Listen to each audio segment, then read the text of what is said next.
Yan, kalakanan. Ang target area natin dito sa kanan. May barangay, may barangay. Okay, pasukin yung gate agad.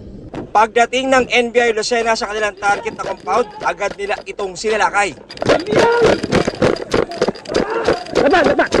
Ang primary target ng operasyon, mabilis na tumakbo at nagtago.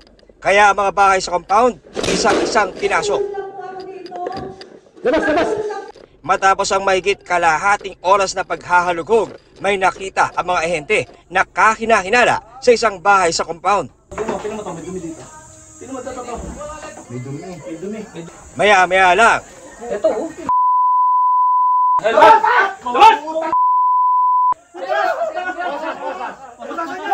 So, nung makita po namin yung mga bakas ng putik ng kanyang mga paa doon sa isang kwarto, natuntun po namin na itong kapitan na ito ay nagtatago po sa ilalim ng kama. arestado ang 52 anyos na suspect na incumbent barangay captain sa lugar. Nang halugugin ang bahay ng suspect, tumambad ang iba't ibang armas, kabilang ang isang kalibre 45 na baril na walang lisensya.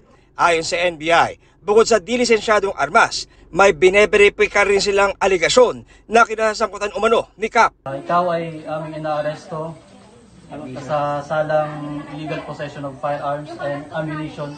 Itong nasabing opisyal pong ito ay nasasangkot sa ilang patayan po dito sa Quezon. Ang involved po dito ay isang government official.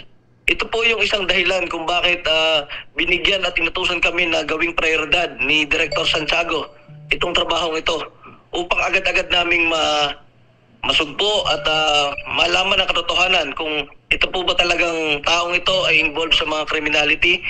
Na-enkwesta sa reklamong illegal possession of unlicensed firearms ang suspect na hanggang sa ngayon ay wala pa ring pahayag.